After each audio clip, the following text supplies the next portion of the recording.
There we go.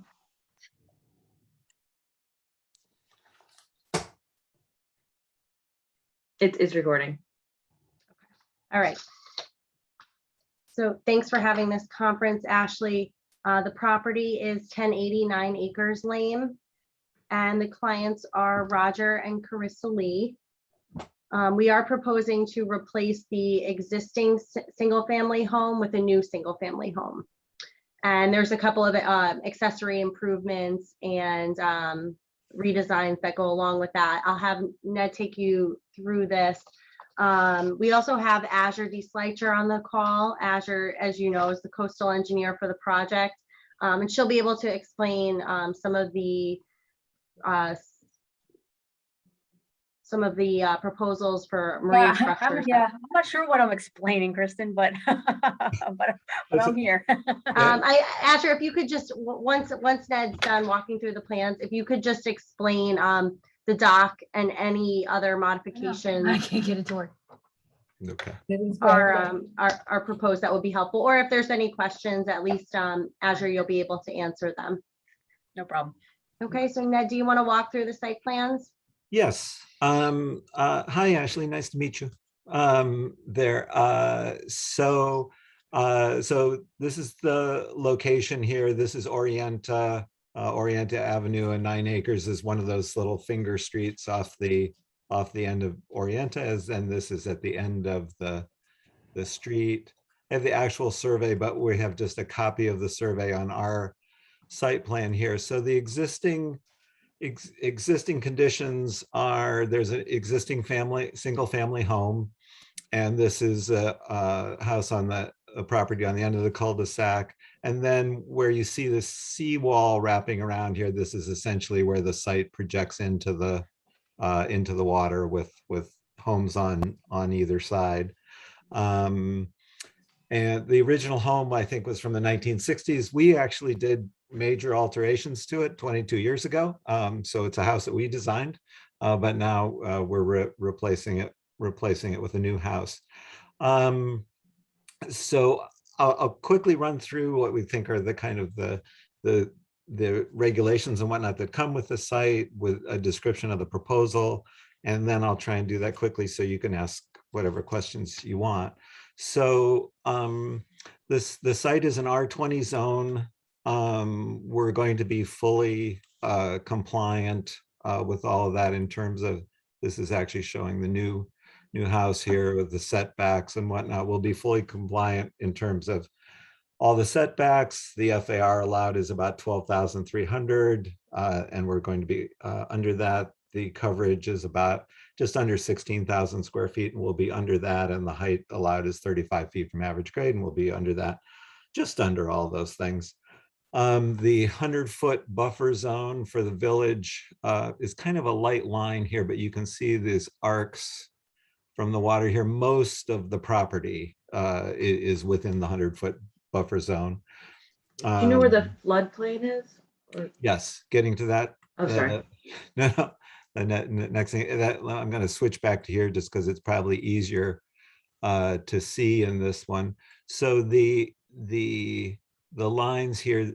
So what we have on the survey are the 2007 FEMA flood zone maps, which are the official for the village, and but we've also looked at the 2014 maps. So on the 2007 maps that we have on here, we have zone X up at the street end of the property. This is this line here that you can see between these squiggles here is an A13, an AE13 zone.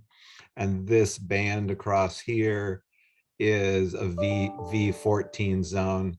And then there's a V17 zone out here. And this, by the way, is the the New York State CHA line. But so the FEMA flood zones in the 2014 maps are actually less restrictive. There's a V17 zone up to the seawall, and the entire property is A13, which is this.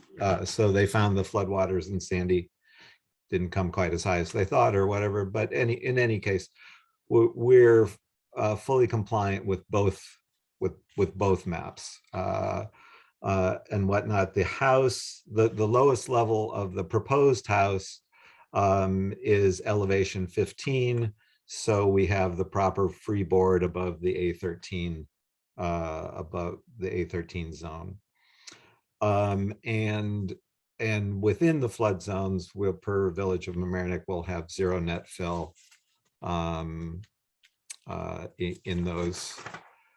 in those areas. Let's see, we mentioned the CHA line is here.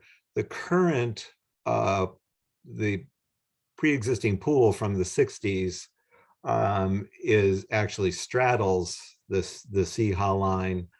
We will be removing that so that we have no structures outside the or within the CHA zone, and we're putting a new pool that's fully within the CHA zone. And all our house and everything is within that. Just to, for the pool, chapter 300 has some specific regulations regarding pools in terms of screening and fencing and what needs to be submitted for that. Yep. Offhand, how large is the property? It's just over an acre, 1.045 acres. Okay, so this will need site plan approval. Yes, yes. We're anticipating that. And the in terms of SWIP, here as normal for waterfront properties, will be gathering the stormwater, filtering it, and discharging it, the filtered water to the sound through new stormwater outfall. And in terms of New York State DEC and Army Corps of Engineers, the only, or the water side work would be just that stormwater outfall through the seawall and the dock, which is down here. Is the dock or the seawall being reworked at all, or is it just staying as is? Well, I'll jump in. as you're running, yeah, you can jump. Yeah, there's some routine maintenance that needs to happen to the seawall, so that'll be included in the DEC application.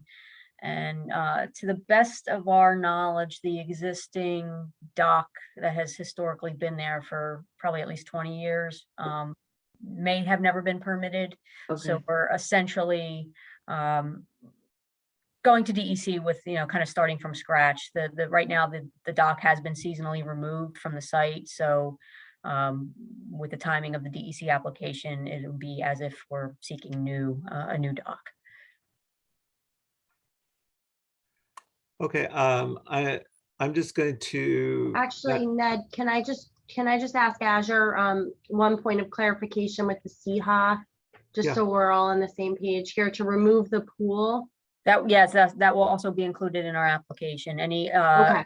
and nothing new is going in the CHA except for the dock, which will be obviously noted. But yes, our application to DEC will indicate that we will have removals of structures in the CHA, and so therefore some site disturbance within their jurisdiction landward of the wall. Okay.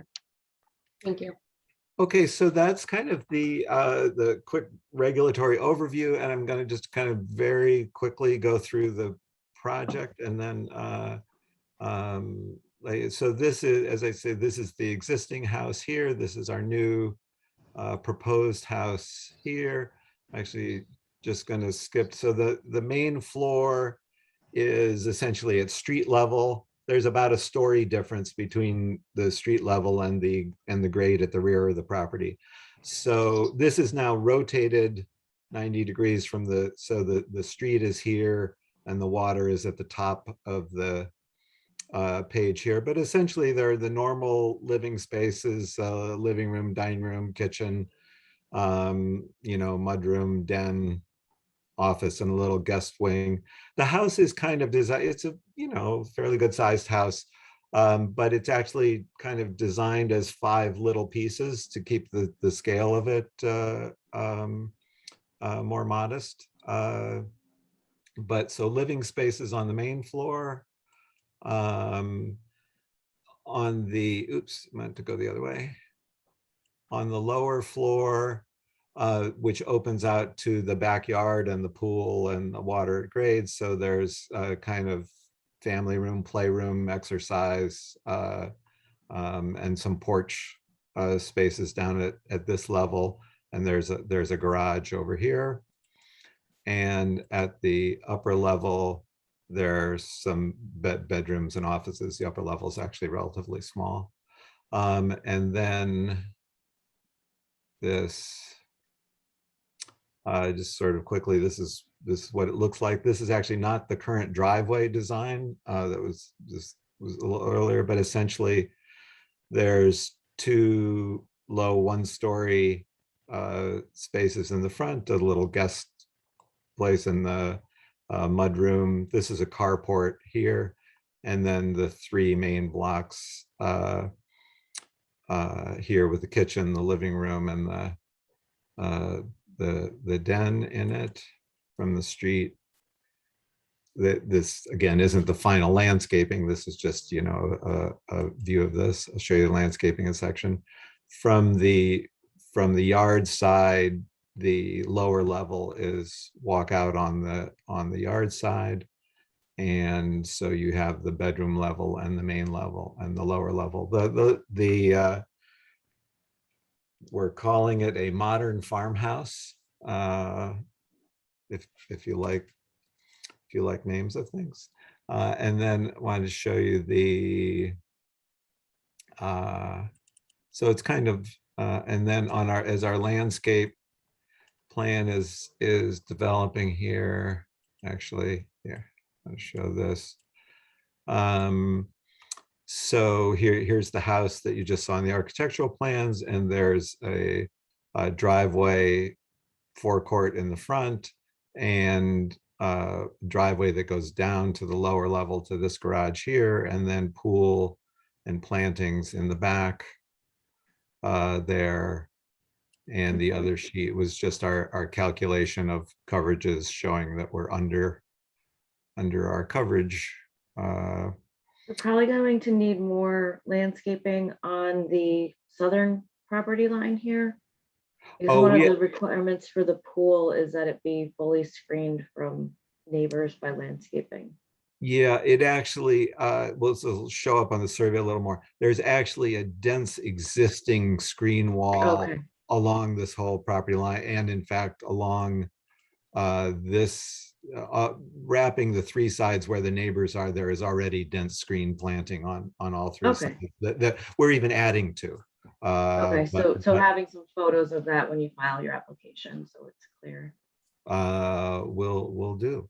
So basically, I was sort of going to stop there. That was sort of, you know, kind of quick overview on things, and see, you know, what, any questions that you'd like to ask of us, or I mean, it seems pretty straightforward. So it sounds like you're zoning compliant. That will be checked by the building inspector. Ashley, on that note, the lot is pre-existing non-conforming for frontage. Okay. For that lot width, but we're not, I mean, obviously we're not proposing any kind of subdivision or lot line adjustment. So we can include in our initial submission for staff review a request that just be continued to be deemed a pre-existing non-conformity. No variances would be required.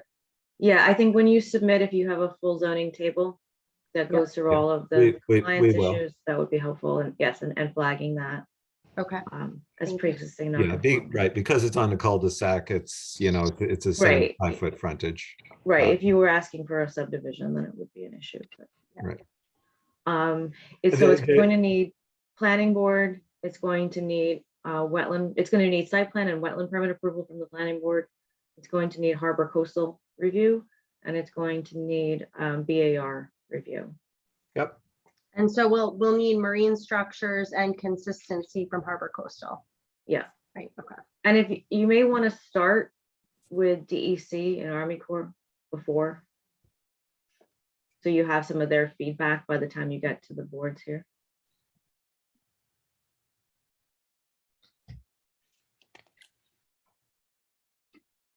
We're trying to get something submitted soon to DEC and Army Corps, but I'm not sure if we'll have feedback by the time we submit these applications. I don't, Ned, what's your timing? Well, we should coordinate that with the rest of the team. I mean, I think we're pretty much ready. Landscape's pretty much ready. Michael's working on things, and we're hoping that he's ready soon. So soon. Do you have a wetlands person on the team? Actually, I was talking. It'll either be Beth Evans or I Bill think it's Kenny. gonna be Beth. We were talking to Bill Kenny also, but I think we'll go with Beth on this one. Okay. Okay. Yeah. And right, and Michael Stein of Hudson Engineering will be doing the stormwater. I think if you would have Beth's report with your initial submission, that would be Okay. helpful with the board being able to close out seeker more quickly. Okay.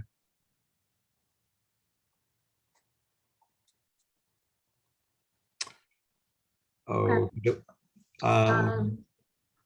Is there any other potential issues that you see here, Ashley? I mean, Pretty it's a straightforward. it's a very large house. It's a lot of new impervious surface. So I do expect that you'll get comments in that vein from the Harbor Coastal Commission in particular. Okay, yeah, we're gonna have Hudson Engineering run the impervious calculations and see what they can do, existing versus proposed. Okay.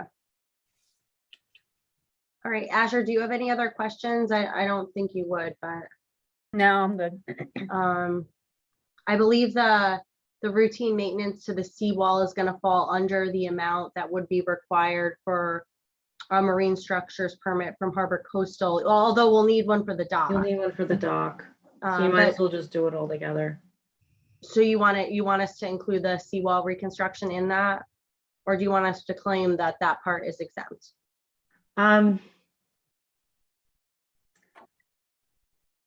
Is it getting taller in any way, or? No. No. I think you need to at least disclose it as being part of the project. Okay.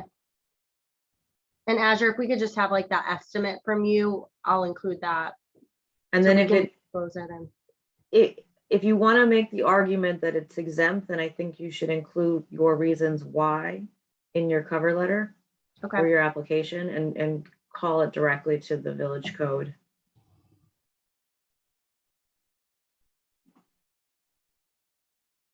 okay. All right, this was very helpful. Ned, do you have anything else? No, I don't think so. Well, given that we did this house 20 years ago, are we going to need a letter stating that it's not a historic structure? Oh, Harbor it was Coastal done in the usually, 60s. It's not historic. Well, Harbor Coastal I'm usually quite works. certain that it's not historic. I think Doesn't the only stop them reason from I bring asking that the up question. I may be wanting getting to something be in writing, historic, right? but anyway, I just I don't know if we'll need that. We might have to get something from SHPO anyway, because typically, again, these areas kind of fall under this general area of potential archaeological resources. Okay. Not that So we you could expect just anything on the submit. site, but yeah, I think if you go to the DEC state mapper for that, I think this, like, almost all of Mamaroneck comes up. Yeah, if you wanted to, you could go into SHPO's Chris website and you could upload the site plan, the location maps and photos of the existing building and request a determination letter. Yeah, I think Harbor Coastal has requested that in the past because one of the LWRP policies speaks to that. So Ned, if you wouldn't mind requesting the SHPO letter through the CRIS system, then Okay, that would just help, okay. kind of close the Yeah, issue. you could include that they'll probably respond pretty quickly to this one, so you could include that with your submission. Okay. Anything else we need from the state? On there? On No, there? I mean, they'll do, our application to DEC Army Corps will also include Office of General Services related to lands underwater and the Department of State for Coastal Consistency Review. So we'll have all the other state components in our application. Okay. Ashley, I don't know if you have, do we have any calendar yet for the next year's? I think there's a draft one circulating among the boards right now, that hasn't been finalized yet. Okay. But they're generally going to stay on the same Okay. schedule of like the planning board meeting the second and fourth Wednesday, Right. and the Harbor Coastal, I think, is the third Wednesday. Yep. Okay, so we'll anticipate those, and the corresponding submittal dates will continue to roll forward. So- Yeah, and as we get into January, unless the state extends the virtual meetings will start being back at Village Hall.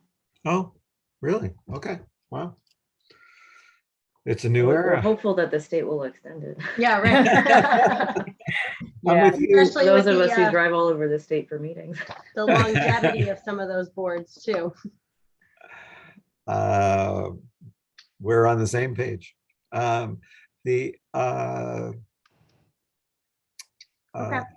Okay, I think that was, oh, in terms of the submission process, when we actually submit, so we're submitting for a permit, and then you'll have your finding that we need to, our first referral bit will be to planning. Right, so you have to submit initially to the building department. So Frank will For prepare the permit. How much time do you, assuming we want to hit a planning board deadline for some meeting, how much time do you need between the permit submittal and telling us, okay, we're ready to submit to the planning board? It's really dependent on the workload of the building department at that point in time. To check the zoning. Yeah, they'll we'll have to try go and do through as the much as we package. can to have the zoning all documented for them, so they Well, I can. think that'll be helpful. The more complete Yeah. your package is, the Sure, more, sure. efficiently it can be reviewed. Yeah, I just didn't, Um, I didn't know what, the current state of things in the building department was, and if it's generally taking a couple of weeks, or we need 3 months, or a week is fine. I just was looking for. I don't know the answer to that question. I'm Okay, sorry. I can try and ask Frank, and see how we want to be reasonable about that. Right, I mean, and once he's issued the determination letter, then it's pretty quick. We would just need you to file the planning board application, and, we'll get you on the next available agenda. Generally, the submission deadline is 3 weeks before the next Right. meeting. Right. Because that allows enough time for any notices that need to go out. Right. For this project, you would need to send out a notice when it's initially filed, just Right. like a notice of the application. Mhm. And then we're having the planning board actually set public hearings. So you'd actually have 2 meetings at the planning board before you get referred out to any other boards. Oh, okay, so it's a little bit different. Yeah, Okay. we were Oh, having wait.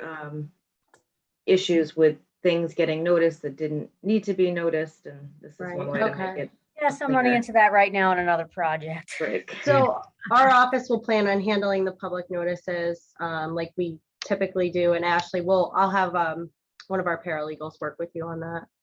Okay. Okay, so actually, just so I understand, so we'll submit for the permit, we'll get referred to planning, we'll submit for planning. then we'll go to a second planning board meeting before we're referred to coastal zone.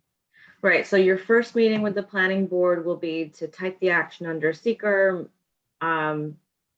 You might need to be referred to the county. I have to check to see on that one.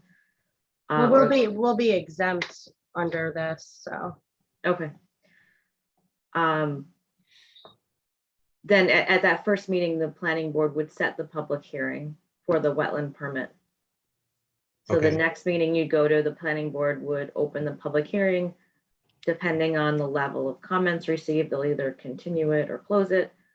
And then they can potentially conclude seeker and refer you to the other boards. Okay, got it. They can actually close the public hearing on the wetlands permit prior to having Harbor Coastal Zone go through their process. Let me double check that. But Didn't think They- that was the it case. may be at I their thought discretion. planning board had to be the final after. they Yeah, have to be the final one to,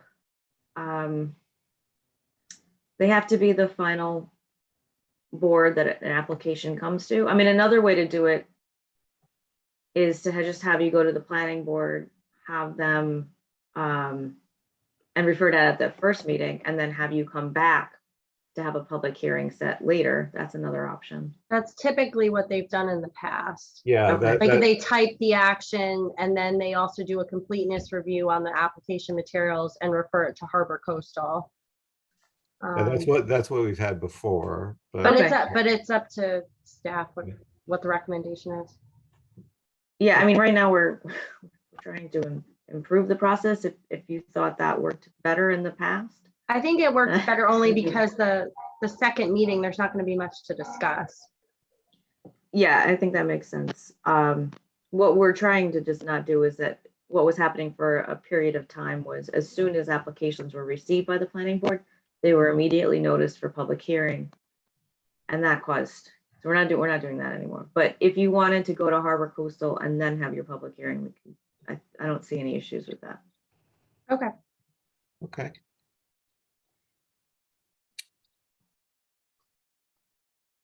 Well, Ashley, thank you so much for meeting with us this morning. You're welcome. And please feel free to let us know if there's anything that comes up, you know, afterwards, if you're thinking about this and say, oh, we should talk about that. Okay, will do. All right. Thanks, Ashley. Thanks, everyone. All right, thank you. Thank you. Bye. Bye. Thanks.